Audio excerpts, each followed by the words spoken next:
unprecedented scale. Roosevelt's Office of War Information, Hollywood, and the broadcasting industry capably defined American exceptionalism at home and abroad.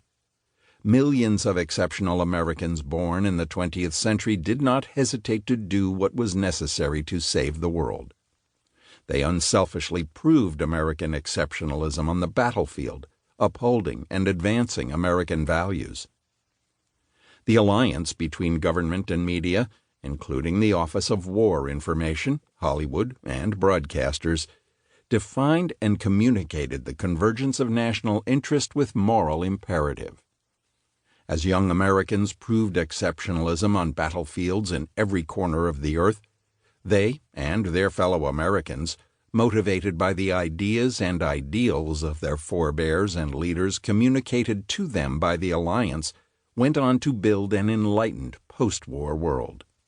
The exceptional generations did not simply achieve victory in a global war of survival, but they did so to create a better world without the motivation of territorial conquest.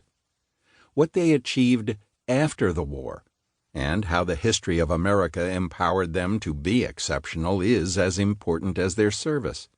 They need not be America's most exceptional generations in the decades and centuries to follow. There will certainly be others who will carry the torch. The 21st century descendants of the exceptional generations have diverse and inaccurate ideas about what American exceptionalism is. Polarized political discourse has upset the equilibrium won by the wartime generations. The Vietnam War, Watergate, and the personal imperfections of self-absorbed and unorthodox politicians have clouded the memory and awareness of Americans about where they came from, why they are exceptional, what exceptionalism really is, and how they can apply exceptionalism to continue building a better nation and world. This includes the constructive role of the media and its relationship to sound governance. The modern American media, political establishment, and special interest groups have divided themselves among red and blue states, race, gender, and lifestyle. Amazing technologies are isolating Americans rather than bringing them together. As media have fragmented among confusing options and voices, the dependable world of Walter Cronkite has devolved into a Tower of Babel. News has become commentary as journalism has descended into partisan argument.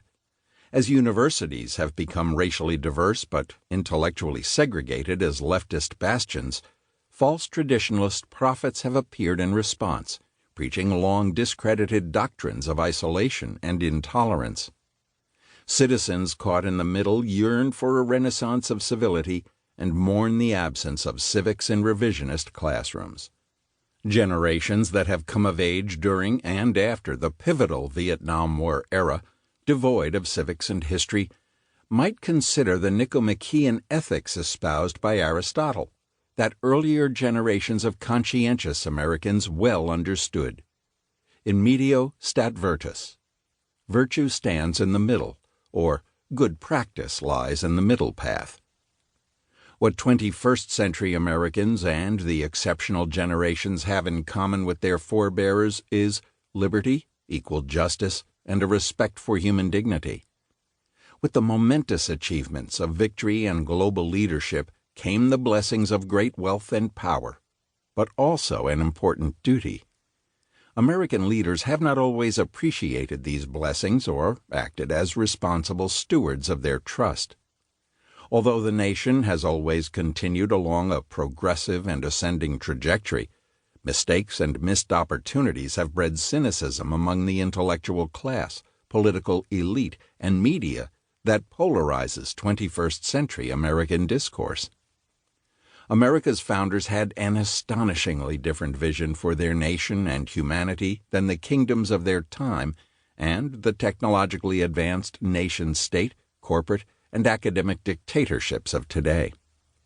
Their experiment in liberal mercantile democracy has evolved, but their Constitution and Bill of Rights remain as milestones in the march of human progress, liberty, and rational thinking from the first tribes to the classical Greek and Roman republics, the English Magna Carta, and the European Renaissance.